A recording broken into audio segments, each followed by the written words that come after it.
Meus queridos irmãos e irmãs, celebramos a memória de Santo Antônio de Santana Galvão. O Frei Galvão é o primeiro santo canonizado nascido no Brasil. Para dizer nascido no Brasil, é necessário uma nota de rodapé. O Brasil ainda não era Brasil, ou seja, o Brasil era Portugal nessa época. O Frei Galvão nasceu em Guaratinguetá, pertinho de onde, pouquíssimos anos, havia sido encontrada milagrosamente uma imagem de Nossa Senhora da Conceição, que recebeu o apelido de Aparecida. Nossa Senhora da Conceição, que apareceu milagrosamente numa pesca, lá naquele município de Guaratinguetá, onde o Frei Galvão nasceu. Ele então quis se dedicar à vida religiosa, entrou para os franciscanos e tornou-se desde cedo um grande propagador da devoção à Imaculada Conceição. Para nós isso parece uma coisa óbvia, naquela época não era óbvio assim. Ainda faltavam 100 anos para que fosse definido o dogma da Imaculada Conceição. E havia um grande conflito teológico a respeito da Imaculada Conceição. Os teólogos franciscanos, Frei Galvão franciscano, juntamente com os espanhóis, os portugueses, todos faziam uma grande defesa do dogma da Imaculada Conceição. Enquanto, por outro lado, os dominicanos tinham um problema teológico que eles não conseguiam resolver. A gente pensa assim: nossa, os dominicanos não defendiam a Imaculada Conceição, que impiedade. Não, nada disso. É que havia ali um problema teológico. E qual era o problema teológico? Se Nossa Senhora foi concebida sem pecado, como é que a gente pode dizer que Jesus é o Redentor dela? Como é que Jesus salvou Maria? Se ela não tinha pecado, ela não precisava de salvação. Se ela não precisava de salvação, Jesus não é o Salvador dela. Se Jesus não é o Salvador dela, desastre, heresia, tragédia. E então, como é que se explica isso? Os franciscanos tinham um teólogo chamado Duns Scoto, que explicou como é que isso aconteceu. Deus pode salvar de duas maneiras. Deus pode salvar, uma vez que a pessoa caiu no pecado, tirando do pecado, e é assim que Ele nos salvou. E era dessa maneira que os dominicanos pensavam. Os dominicanos, eles criam no seguinte, que Maria foi concebida, normal, como nós, no pecado, e que no primeiro segundo, no primeiro momento da existência dela, no ventre de Santana, Deus a redimiu, tirou do pecado. Então Nossa Senhora, para os dominicanos, Nossa Senhora era imaculada, era sem pecado, mas não era imaculada na sua concepção. Era imaculada desde o primeiro momento da existência. Concebeu em pecado e imediatamente redimida. Não sei se notaram a diferença. O problema aqui é um problema de microsegundos, não é? Todos diziam que Maria era santíssima e imaculada desde o ventre de Santana, mas os franciscanos diziam desde a concepção. A palavra conceição quer dizer isso.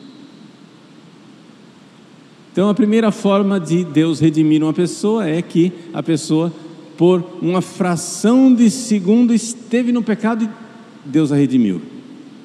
Mas Duns Scoto disse, existe uma forma mais sublime de redimir. Assim como os médicos são mais,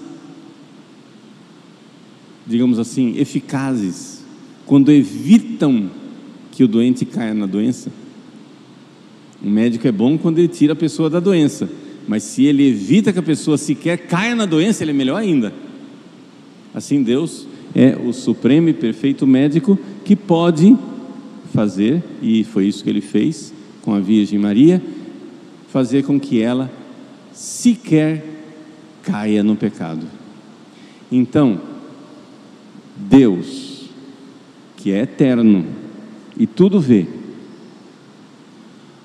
olhando para os méritos de Cristo na cruz, veja só, Maria não existia ainda. Se Maria não existia, Jesus, evidente, Deus não tinha se encarnado.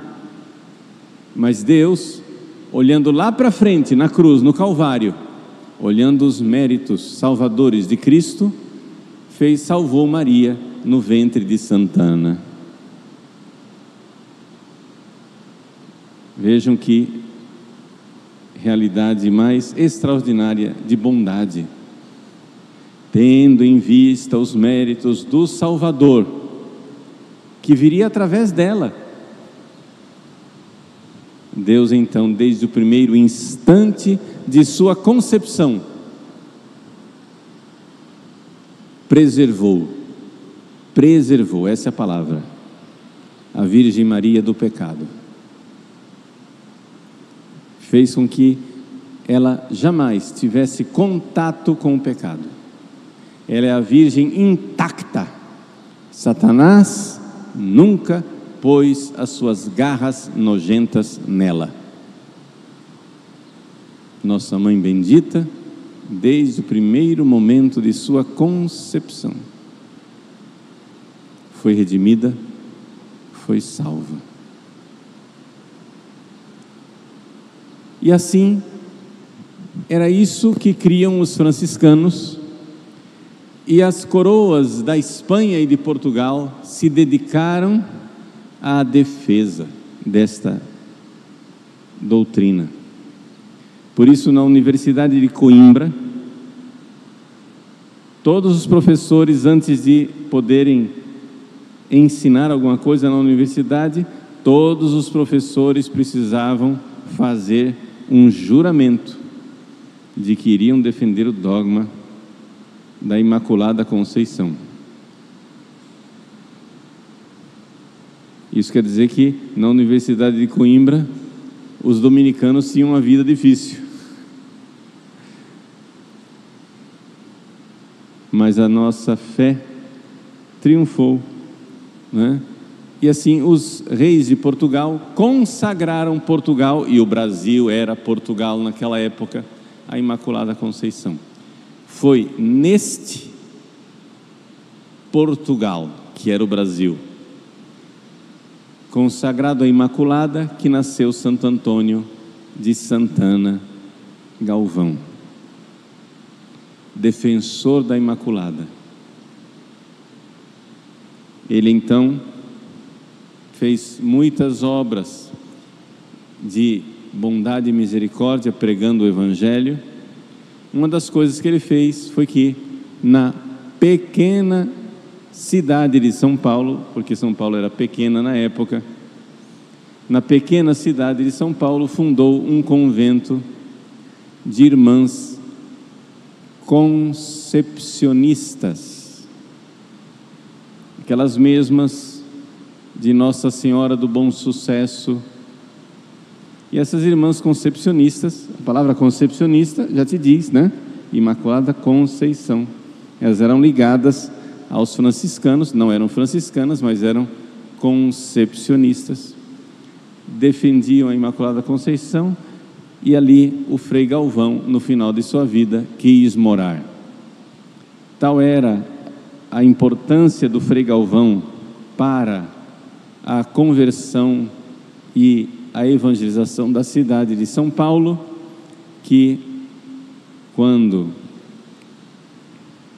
o superior franciscano quis transferi-lo, o capitão Mor e toda a cidade se levantou e foram até o superior franciscano para dizer: esta cidade não pode viver sem Frei Galvão. E assim o Frei Galvão viveu seus dias propagando a devoção à Imaculada Conceição através das famosas pílulas do Frei Galvão, pequenos pedacinhos de papel que traziam escrito o dogma da Imaculada e que produziram e realizaram tantos milagres na história do nosso país. Frei Galvão morreu, nasceu no Brasil que era Portugal e morreu no Brasil que já era Brasil. Poucos meses, dias depois da proclamação da nossa independência, que foi em setembro de 1822, em dezembro morre o Frei Galvão, num Brasil que já era independente e que nasce debaixo da proteção do manto sagrado da Imaculada Conceição Aparecida.